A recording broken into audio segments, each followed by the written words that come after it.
Let's learn some no, I hate it when it starts with let's learn. I already know it. I'm not gonna learn it with you. I'm just gonna tell you. I am going to tell you some basic music theory that you can use for writing a song. Here's what's gonna happen. In this video, I'm gonna show you some basic music theory. I already said that. We're off to a great start. 2, if you participate with me and are engaged with this video, you will have written a basic song by the time this video is over. It's great. So you're gonna learn some theory. We're gonna write a song. I did it again. You're gonna write a song.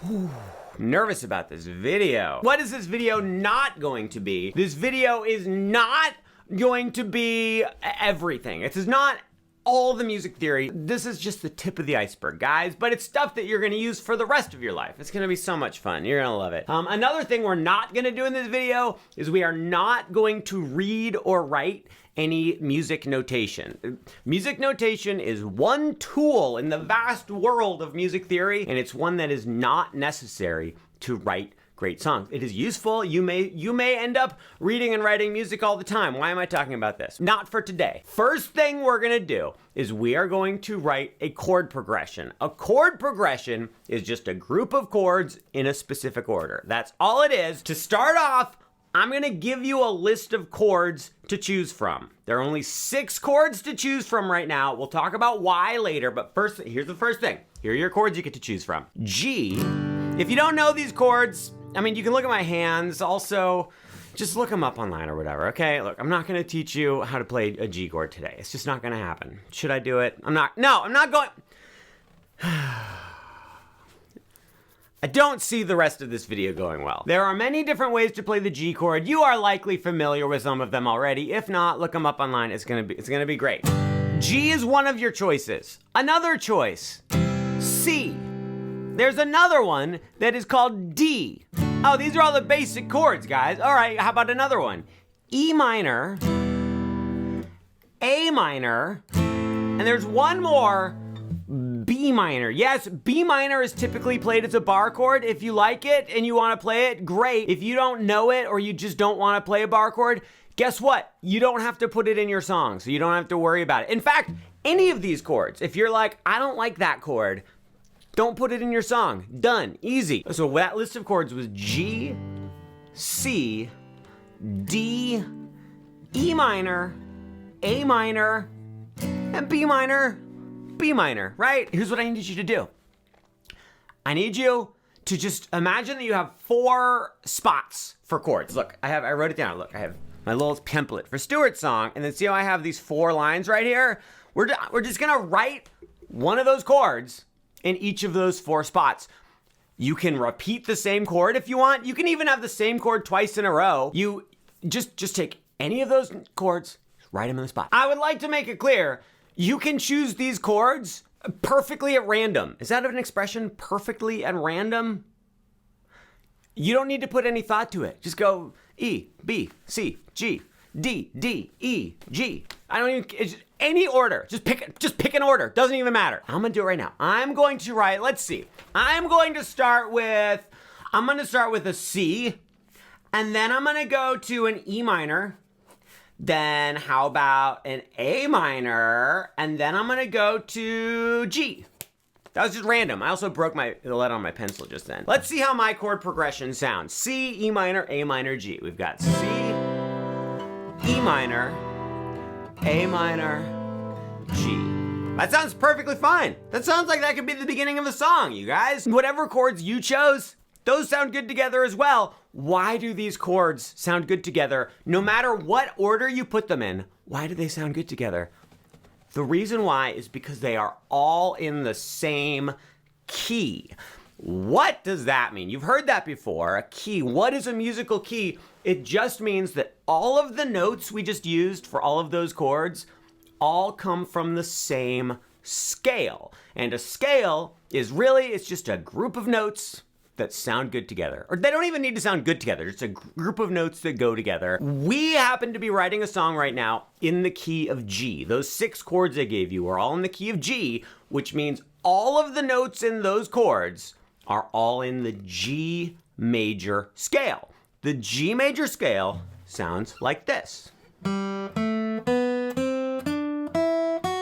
You have probably heard such a thing before. If you are interested in playing it on guitar, let me show it to you thusly at this moment. Go ahead and play the 3rd string from the bottom open, then the 2nd fret on the 3rd string from the bottom, the 2nd string from the bottom open, 1st fret on the 2nd string from the bottom, 3rd fret on the 2nd string from the bottom, the bottom string open, then 2nd fret on the bottom string, then 3rd fret on the bottom string. You do not need to have that scale memorized to continue with this songwriting exercise. However, it might be useful, so feel free to practice that G major scale. The nature of keys, especially major keys, is that all of the notes in the scale just go together really well. And if you make chords that use the notes from that scale, they just, in any order, any rhythm, they just sound nice together. There we go. All right, do you have your 4-piece chord progression put together? Have you played through it once or twice? How does it sound? Does it sound good? If you're like, I mean, it probably sounds pretty good. If you're like, you know what, I don't like that 2nd chord I put there, then change it. Just change it. I don't care. I use pencil. Remember when I broke the lead? All right. What do we talk about next? Some of you may be thinking, yeah, I already knew that. I knew those chords sounded good together. I'm looking for more than that because these chords sound boring together and I want something else. First of all, these chords do not sound boring together. If we write a boring song based on these chords, then yes, it will sound boring or corny or whatever. But we can do a whole lot with just these 6 basic chords and make a great song. But let's go ahead and add a little bit of pizzazz to these chords. I'm gonna give you some simple chord substitutions you can add in. I'm just gonna give you a few. I don't wanna overwhelm you with options, so check this out. Instead of playing the C chord, we can make it into a C major 7 chord. The way you do that is you get rid of your pointer finger, so that way that 2nd to bottom string is open, or if you're playing piano or whatever, you like add a finger, whatever piano players do, I don't know. What we have done here is transformed a triad chord into a 7th chord. What that means is we took a basic major or minor chord, which is just made up of 3 different notes, and we added a 4th note to it.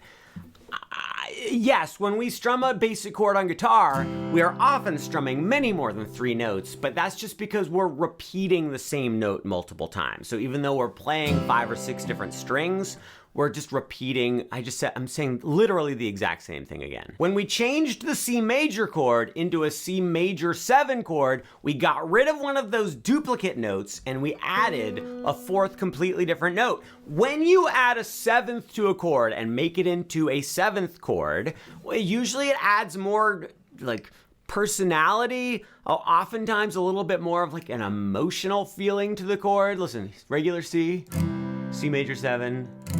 Oh, we've got a little bit more of a mood going now. So that is one of your optional substitutions. C major 7 instead of the regular C chord. Let's add another one. How about instead of the A minor chord, we do an A minor 7. That's a very similar idea. The way you're gonna do that, you have your A minor chord ready to go, then just get rid of your ring finger so that the G string, the 3rd string from the bottom, is open. Now we have an A minor 7 chord, guys. Let's do another one. How about, okay, let's talk about this B minor chord. Let's say that you don't want to do the basic B minor, or you didn't want to even do B minor to begin with. Let's do a B minor 7 chord, which conveniently we can play as a non-bar chord. So here's how I'm gonna recommend it to make it your life as easy as possible. Go up to the 7th fret on the top string with the pointer finger. Put your middle finger on the 7th fret of the 3rd string from the top. Ring finger 7th fret 3rd string from the bottom, and pinky 7th fret 2nd string from the bottom. Try to have the 2nd string from the top muted and the bottom string muted. B minor 7. And look, not a bar chord. Isn't it the best?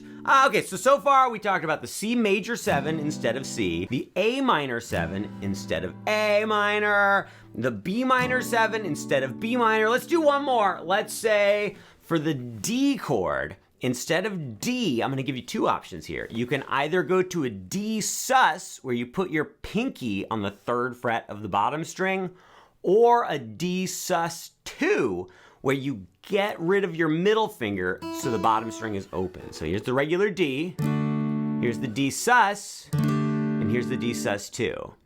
Sus chords are a little bit different from a seventh chord. Instead of adding another note, we're changing one of the notes. We'll just leave it at that for now. More on that in another video. I said moron. I wasn't calling you a moron. You may have thought I was subtly calling you stupid, but I was not. Moving on. I have my chord progression here, which as you can see goes C, E minor, A minor, G. I'm gonna go ahead and take advantage of these substitutions that we discussed. I'm gonna put in a C major 7 and an A minor 7. Let's see how my chord progression sounds now. We've got C.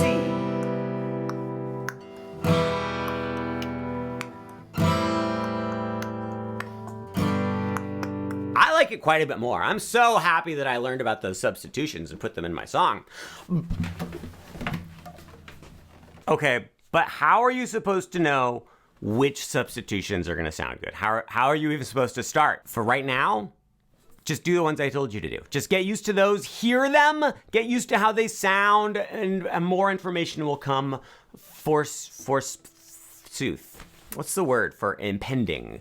More information will be to you from other videos from me. All I'm gonna say is that every one of those substitutions we just did, we were just adding different notes from that G major scale. So that's the overarching thing of everything we've done so far is all of the notes and all of the chords all come from the G major scale. Let's write another chord progression. It's the same song. We're gonna call that first part you just wrote, that's gonna be our verse. That's our verse. So now let's write a chorus. Let's write a chorus, but I have a challenge for you.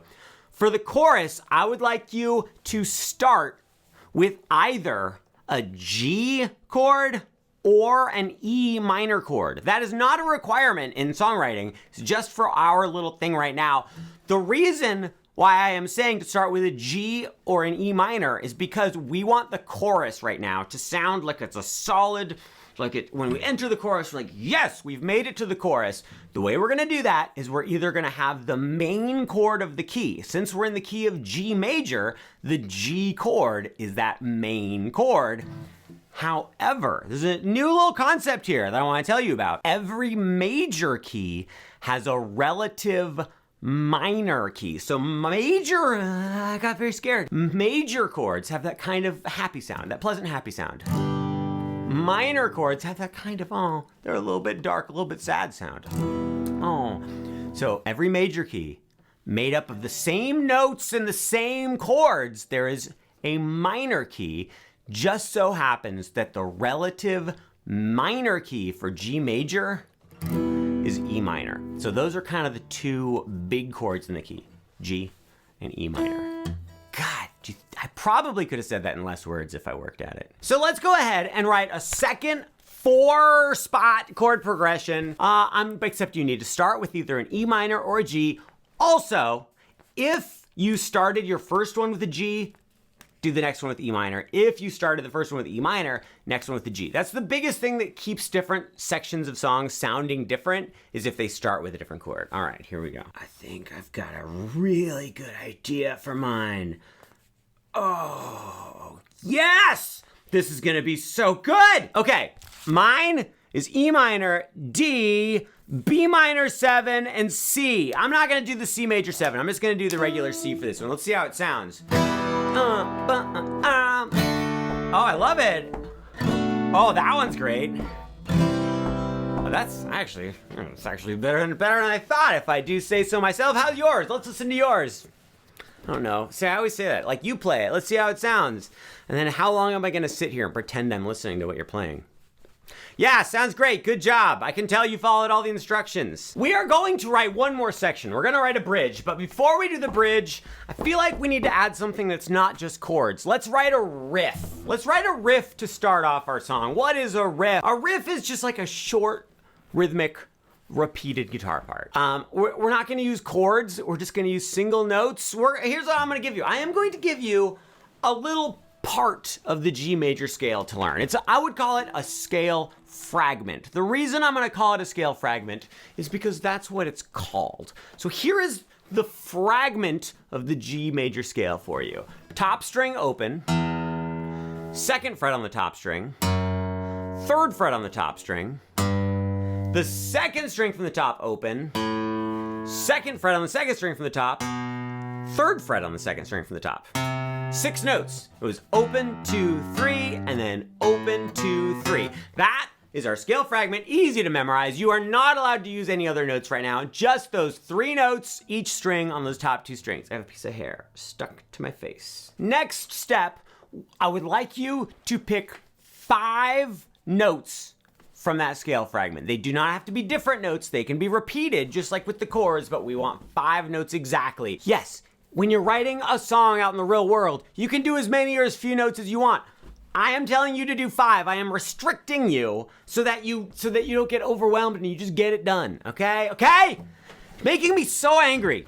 That's it. No more fun for the rest of the video. Let me tell you a couple things about choosing your 5 notes. I recommend that you use mostly stepwise motion. Here's what that means. Stepwise motion is where when you're playing notes along the scale, you're just going up or down 1 note in the scale. So this is a stupid way of explaining this. What's wrong with me? Stepwise motion is when you only move 1 note up or down the scale. So if we just go straight through the scale, it's 0, 2, 3, then 0, 2, 3. So if I go from 0 to 2 right there, stepwise. If I go from 2 to 3, that's stepwise. If I go from 3 back down to 2, that's stepwise. If I do 2 on the top string and then jump to 3 on the second string, I skipped a bunch of notes. So now that is not called stepwise motion. That is called a leap or a skip.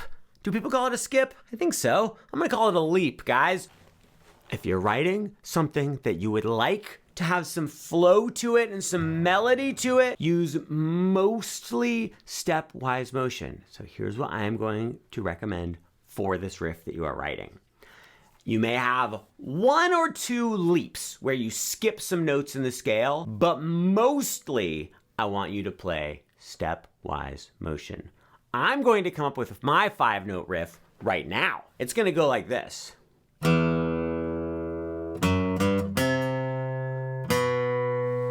Oh, that was not bad. That was not bad. So I went 0, 2, 3 on the top string. That was all stepwise motion. Then I jumped to the 3rd fret on the second string. That was my leap right there.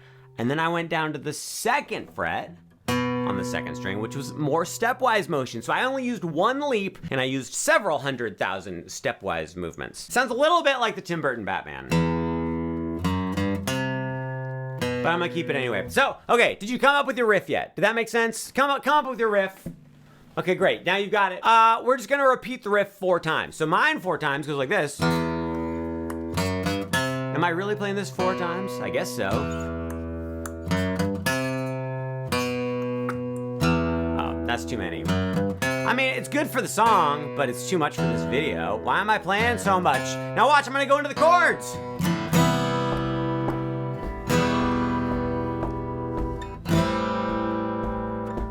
That's not... Guys, this is starting to sound like a song. Why does my riff sound good with my chords?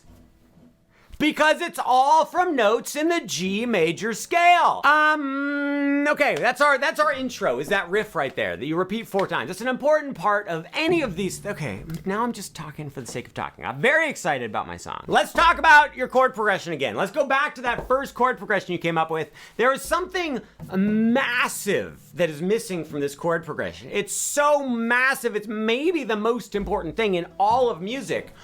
We have not talked about the rhythm at all. Have you ever, so sometimes you'll be listening to a song that has the most beautiful chords, and then when you go and learn what are the chords, it's just really basic. It's just going like from G to C and that's it. You're like, well, why does it sound so cool? Sometimes it's because of the melody, which we will talk about, but a lot of the time it's because the rhythm of the chords works so well. So here's what we're gonna do for right now. I'm going to give you some like sample rhythms to use for your chords, okay? Get used to these, get comfortable with them, and then you can stretch out and make up some things on your own. I do not have any hard and fast rules for you when it comes to rhythm. Let me give you 3 sample rhythms you can use for your chords, because the truth is, we probably don't want to get too crazy with the rhythm of our chords anyway. Usually songs tend to sound a little bit nicer if the rhythm is sort of subdued, So subtle, supple. What does the word supple mean, by the way? I've literally never known what the word supple means. The word weirds me out for some reason. So the classic rhythm, been around longer than music itself. That's probably not true. That rhythm is constant eighth notes. Eighth notes are just where you go boom, boom, boom, boom, boom, boom, boom, boom, boom, boom, boom, boom, boom. I believe they're called eighth notes because a typical measure in music, which is just like a tiny little slice of the music, is made up of 4 beats. And if you chop each one of those beats in half, then you have 8 parts, right? And what we're strumming on is each of those little 8 parts. So it's like you take a measure and you chop it up into 8 little pieces, and that's the eighth notes. The bum, bum, bum, bum, bum, bum, bum, bum. 1, 2, 3, 4, 5, 6, 7, 8. Let's slow it down a little bit and let's try playing our chords together. Just going strum, strum, strum, strum, all with eighth notes. 1 and a 2 and a 1, 2, dibby do.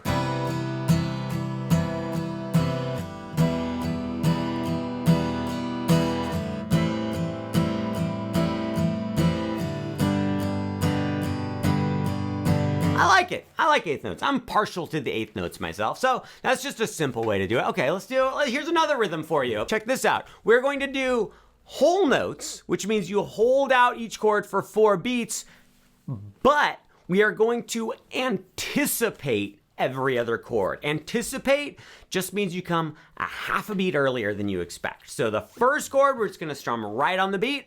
Then the second chord, we're gonna play a half beat earlier. Then the next one's gonna be on the beat. Next one, half beat earlier. Let me show you what I mean. 1, 2, 3, 4.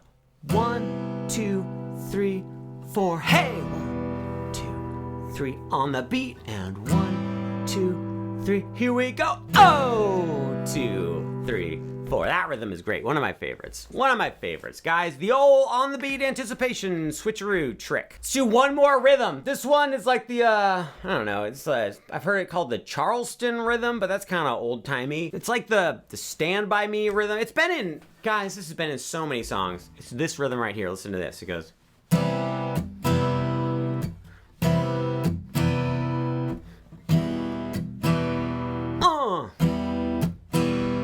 I'm just going down, up. You could even, if you want, go down, down. That's a classic rhythm, guys. It's so good. Pick one of those 3 rhythms. If you're not quite playing it right, that's okay. That just means you've made up your own rhythm. But pick one of those 3 rhythms and use that for the verse. Their verse now has that rhythm. Pick one of those 3 rhythms, use it for the chords in your chorus. Now your chorus has that rhythm. You might choose the same rhythm for both. You might choose different rhythms. It's up to you. I'm gonna choose different rhythms for mine. I'm gonna choose the on the beat, anticipate the whole note one for the verse, and then I'm gonna use eighth notes for the chorus. How do you feel about that? I'm feeling really good about it. Let's write the bridge. Let's write the bridge, and then we're gonna talk about melody. So for the bridge, another set of 4, you guys, another set of 4. But this one, I'm gonna give you another. You're like, Stuart, the first 6 chords you gave me were boring. Then you gave me those substitutions. Those were okay, but I would still like something more. I have 3 chords for you that I am going to call our trial and error chords. Everything up until now, everything you choose is gonna sound good no matter what. These 3 chords might sound really bad if you put them in an awkward spot. So that's why I'm calling them trial and error. Try to put them in there, see if you like how they sound. If not, get rid of it. So 3 chords to try. First one is an F chord. You can do the bar chord F, or the way that I usually do F is like this. I actually do an F major 7, but it's not a big deal. I mute the top string with my thumb. Second string from the top is open. Ring fingers on the 3rd fret of the 3rd string from the top. Middle fingers on 2nd fret of the 3rd string from the bottom.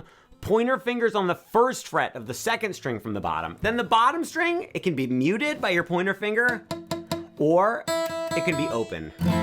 Either way. F chord, F major 7 chord. That's our first trial and error chord. The next one is a C minor chord.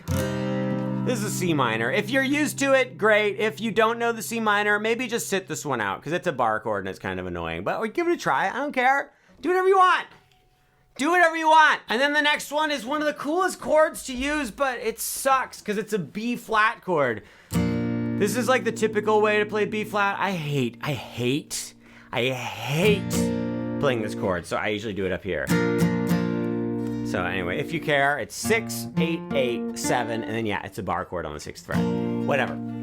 You don't have to use any of these chords. The reason why these chords don't automatically sound good no matter what is because they are not part of the key of G major. Some of the notes in these chords are in the key of G major, but some of them, get a load of this.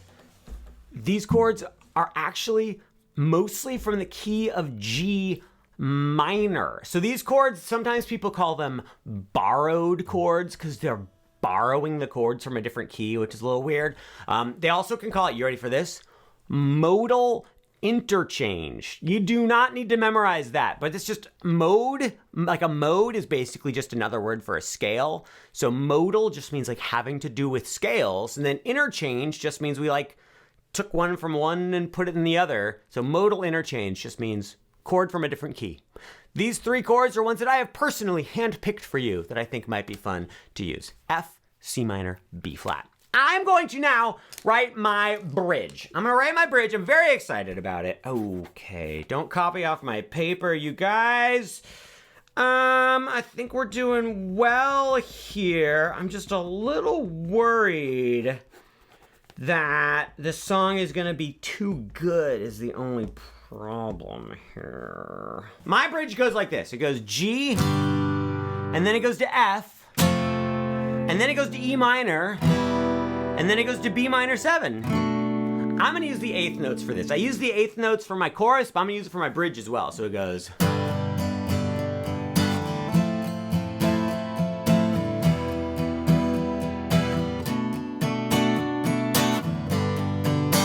I like this quite a bit. How's yours? Is it good? Do you like it? Did you use any of those trial and error chords? Great. It's okay, we have 2 more things we have to do. 1, we need to talk about the song form, and we have to talk about melody. Song form is easy. I'm gonna tell you what order to put your parts in. So first you have your riff. Do the riff 4 times. Great, that's the beginning of your song. Then you have your verse. Do the verse 4 times. Great, that's the verse of your song. Then do your chorus 4 times. There, that's the chorus of your song. Then go back to your riff. Do your riff 2 times. That's our little interlude, our little instrumental, the in-between part. Then let's do the verse another 2 times, and then let's do the chorus another 4 times. I don't know. That's probably too many times for the chorus. You can change the amount. I don't know. I'm just making this up as I go, you guys. Then we're going to the bridge. Let's do the bridge 2 times. How about twice through the bridge? And then we'll go through the chorus 4 times, and then we're done. Okay? That's a song form. I don't know. Someone write that down and put it in the comments because I'm not gonna do it. We need to talk about melody. Melody is probably the biggest category, like the one of the most important things. Rhythm's more important, but melody's pretty important. So I'm not gonna guide you too much with this one, but let me give you a few tips and a good place to start. So when you're writing your melody, you always, of course, can just strum the chords and just try to sing or hum a melody and see what you can come up with. Great, but that's not using music theory. That's just using your ear and your intuition and your creativity, which is probably the best way to do it, but it's nice to have some music theory foundation with it. How are we gonna choose what notes to use for our melody?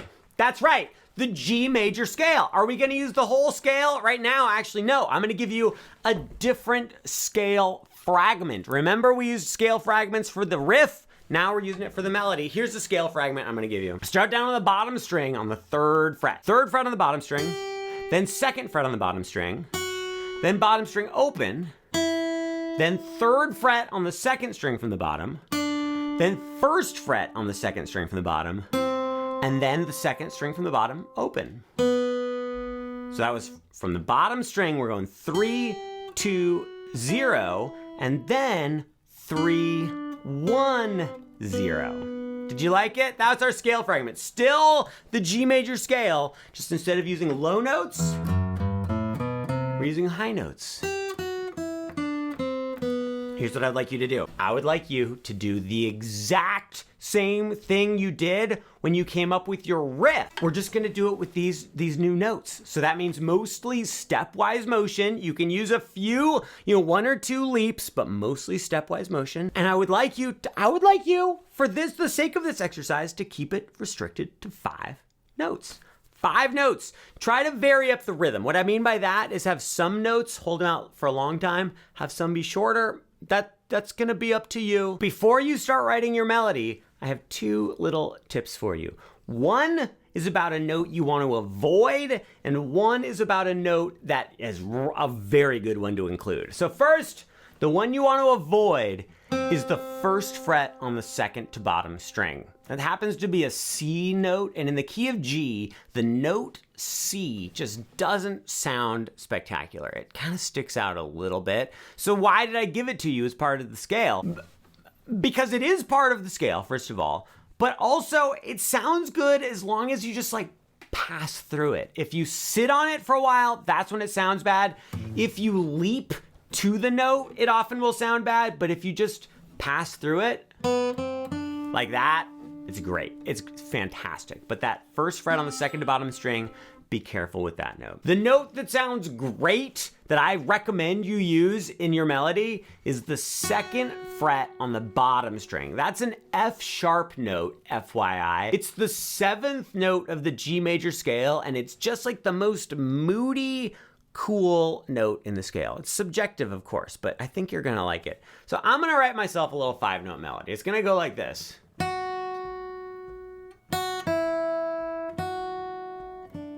Was that 5 notes? 1, 2, 3, 4, 5. I did it. So I did there.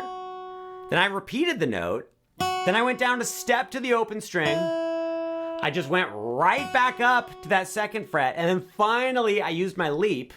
I went to the 3rd fret of the second string from the bottom. That'll be my verse melody. So while the verse is going on, while those chords are happening, like that, my melody's going. Let me see if I can sing and play at the same time.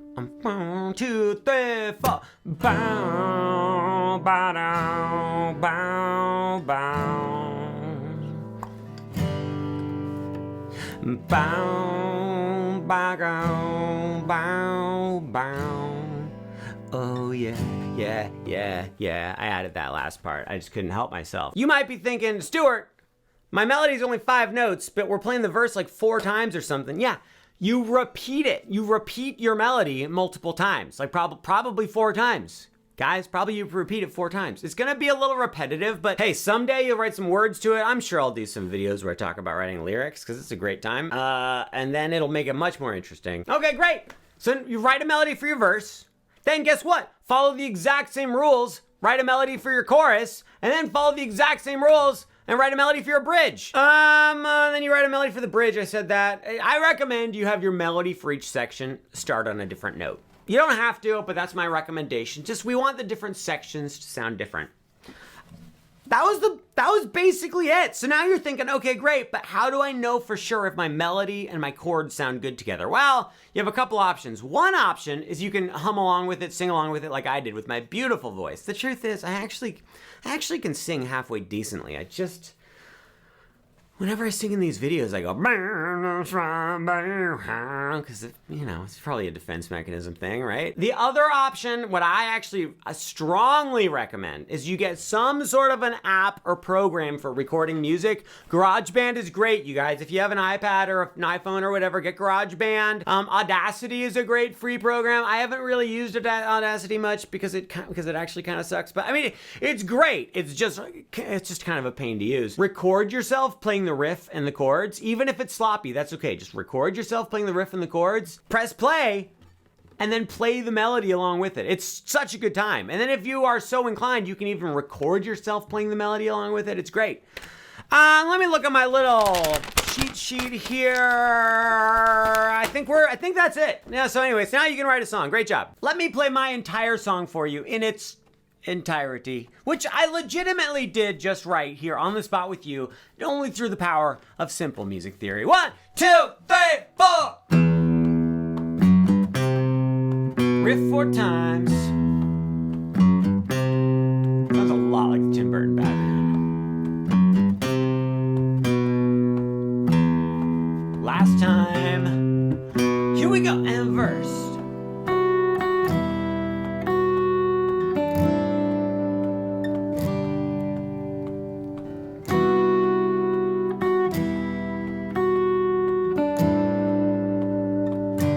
Halfway through the verse.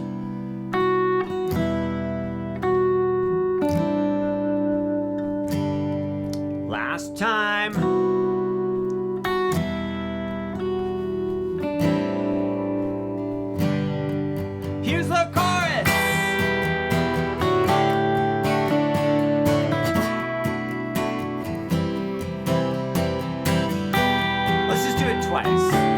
4 is too much, just twice. Back to the riff.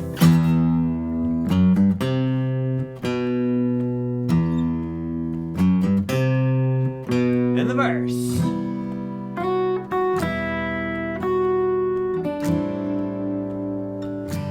Let's just do it twice. Is that what I said? I don't remember.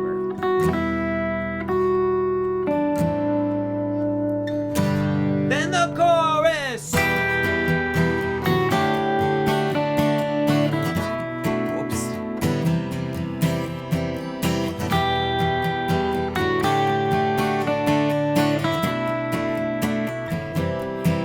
The bridge.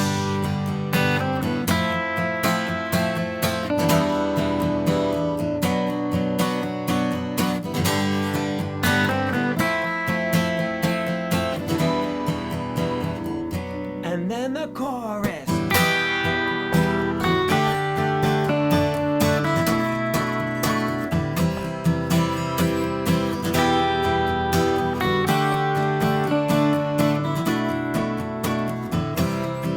Two more times.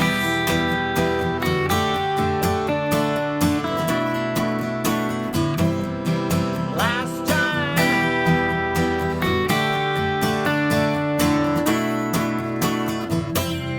I messed up the last chord. I messed up everything. It's a little too repetitive, but I think this is good. We got some here. This is serviceable. What am I gonna name it?